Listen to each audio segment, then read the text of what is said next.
Question number 17 है, two poles are 25 metre and 15 metre high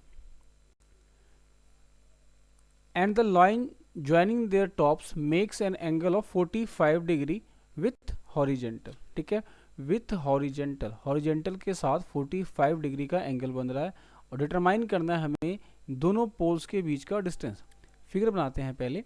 दो poles है, ठीक है, दो पोल्स है, एक 25 मीटर का है और एक 15 मीटर का है। इसके बाद कह रहा है the line joining their tops make an angle of 45 degree with horizontal. इन दोनों के टॉप को जब मिलाते हैं, इन दोनों के टॉप को जब मिलाते हैं यहाँ पे, तो ये 45 डिग्री का एंगल बनाता है यहाँ पे हॉरिजेंटल के साथ। ठीक है, हॉरिजेंटल के साथ 45 डिग्री का एंगल बनाता है यहाँ पे।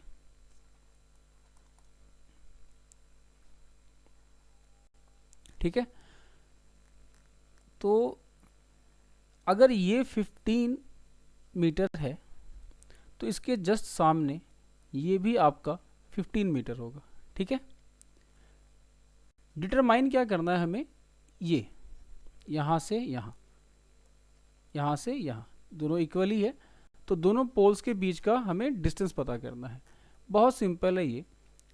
देखो यहाँ पे 45 डिग्री है। ठीक है, 45 डिग्री है, टेन थीटा की वैल्यू यहाँ पे कितनी होगी 1, टेन 45 की वैल्यू कितनी होगी 1, तो जो ये वैल्यू आएगी आपकी वही ये होगी।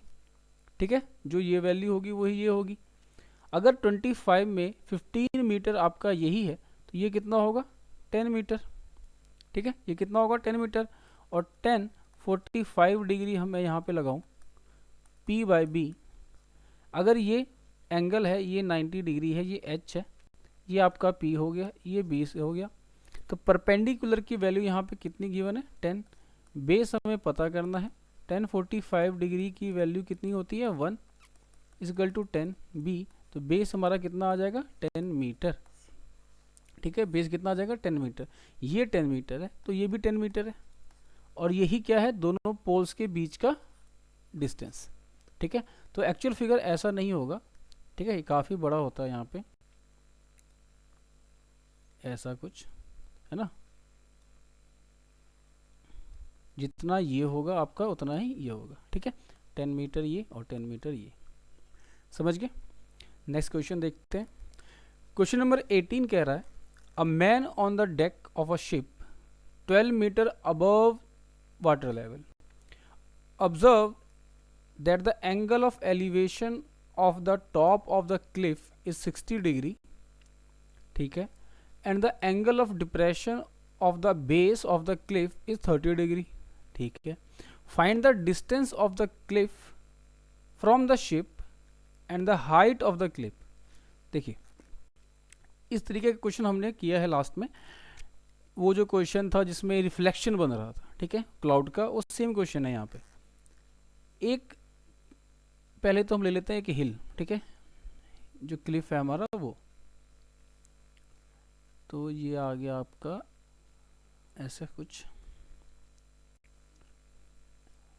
और इसका जो बेस है यहाँ पे कोई वाटर लेवल है, ये वाटर लेवल है।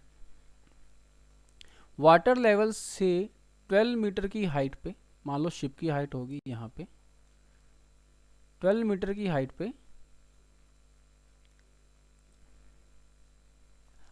यहाँ से एंगल ऑफ एलिवेशन बन रहा है टॉप ऑफ द क्लिफ, ये है माउंटेन जो हिल है उसका क्लिफ हाइट, यहाँ से 60 डिग्री बन रहा है। ठीक है, ये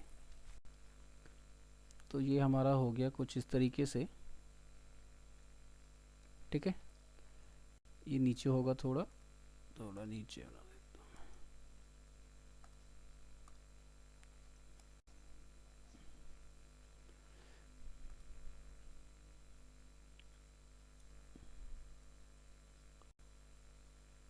ठीक है, ये आपका था 12 मीटर, तो ये भी आपका हो जाएगा 12 मीटर। ठीक है, ये एंगल है 60 डिग्री, ये एंगल आपका 60 डिग्री। इसके बाद कह रहा है the angle of depression of the base of the cliff is 30 degree. यहाँ से यहाँ से यहाँ से आपका यहाँ, ठीक है, ये कितना बन रहा है 30 डिग्री, ये 30 है तो ये 30 हो जाएगा आपका, है ना, इंटीरियर एंगल। ये आपका 90, इस केस के लिए आपका ये 90 हो गया। Find the distance of the cliff from the ship. यहाँ पे शिप है, ये रहा आपका क्लिफ, ये डिस्टेंस आपको पता करना है यहाँ पे, ठीक है, ये डिस्टेंस पता करना है। इसके बाद हाइट ऑफ द क्लिफ, यहाँ से लेके यहाँ तक, ठीक है, हाइट भी पता करनी है आपको।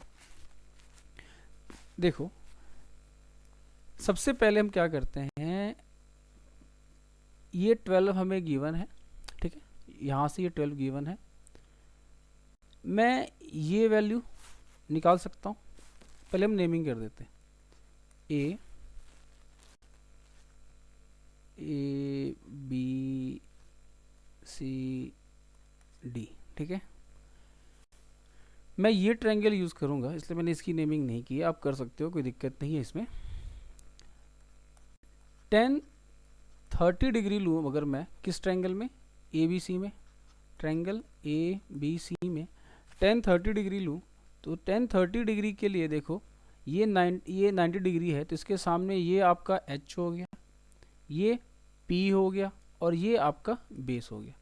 असल में मैं ऐसा कर क्यों रहा हूँ, मैंने ये वाला ट्रायंगल क्यों नहीं लिया, देखो आपने जो ट्रायंगल चैप्टर पढ़ा है सेम वैसा ही फिगर तो दिख रहा है कि दो ट्रायंगल्स हैं, दोनों को आपको कॉन्ग्रेंट करना है या सिमिलर करना है, तो ये जो एक लाइन है वो कॉमन है, देखो कॉमन है ना, इजी हो जाता है हमें क्योंकि ये कॉमन है। अगर मैं कोई भी रिलेशन लगाऊं 10 का जिसमें मान लो बी बी बी आ रहा है ये, तो यहाँ से बी की वैल्यू निकल जाएगी, सिमिलरली इस ट्रायंगल से भी बी की वैल्यू निकल जाएगी और मैं दोनों को क्या करूँगा, इक्वेट कर दूंगा, है ना, जैसे हमने पिछले क्वेश्चंस में किया है, मैं दोनों की वैल्यू को इक्वेट कर दूंगा और आंसर हमारा आ जाएगा।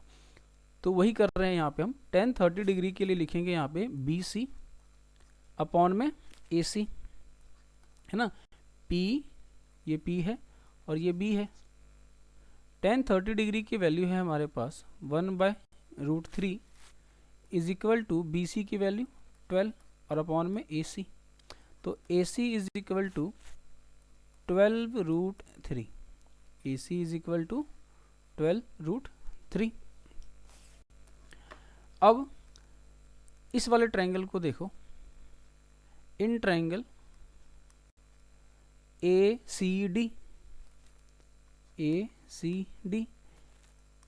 10-60 डिग्री यहाँ पे क्या होगा, पी बाई बी, पी है हमारा डी सी और बी है हमारा ए सी, देखो है ना, यहाँ पे भी ए सी आया, यहाँ पे भी ए सी आया, क्यों आया, क्योंकि मैं यहाँ पे ये वाला ट्रायंगल ले रहा हूँ ना कि ये वाला।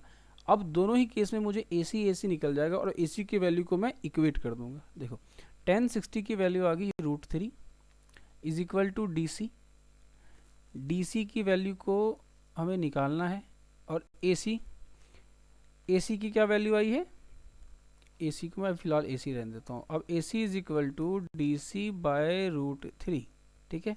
देखो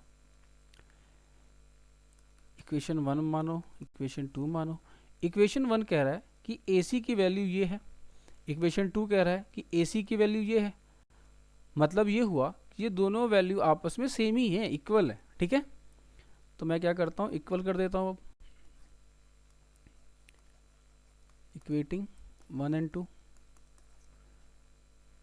तो 12√3 is equal to D C by √3, 12√3 into √3, है ना, क्रॉस मल्टीप्लाई कर रहे हैं यहाँ पे, तो डी सी √3 और √3 हो जाता है 3 equal to D C 36 D C, तो डी सी की वैल्यू आ गई हमारे पास 36, डी सी की वैल्यू आ गई हमारे पास 36। अब देखो find the distance of the Cliff of the end the ship and height of the Cliff, तो हाइट ऑफ द जो क्लिफ आई है हमारे पास वो आई है कितनी, हाइट ऑफ द क्लिफ क्या है, डी बी, और डी बी कैसे निकलेगा, D C plus B C, D C की वैल्यू 36 और बी सी की वैल्यू 12, ये आ गया आपका 48 metre. Height of the cliff 48 metre. और ए और सी क्या है, डिस्टेंस बिटवीन देम, ए और सी क्या डिस्टेंस बिटवीन देम, तो ए और सी की वैल्यू को मैं यहाँ से निकाल लेता हूँ। यहाँ से देखो, इसमें पुट करते हैं इक्वेशन 1 में, A C is equal to, नहीं एक सेकेंड, हाँ ए सी की वैल्यू यहाँ तो हम पहले ही निकाल चुके हैं, ठीक है। ए सी की वैल्यू आपकी 12√3। अब नेक्स्ट क्वेश्चन देखते हैं।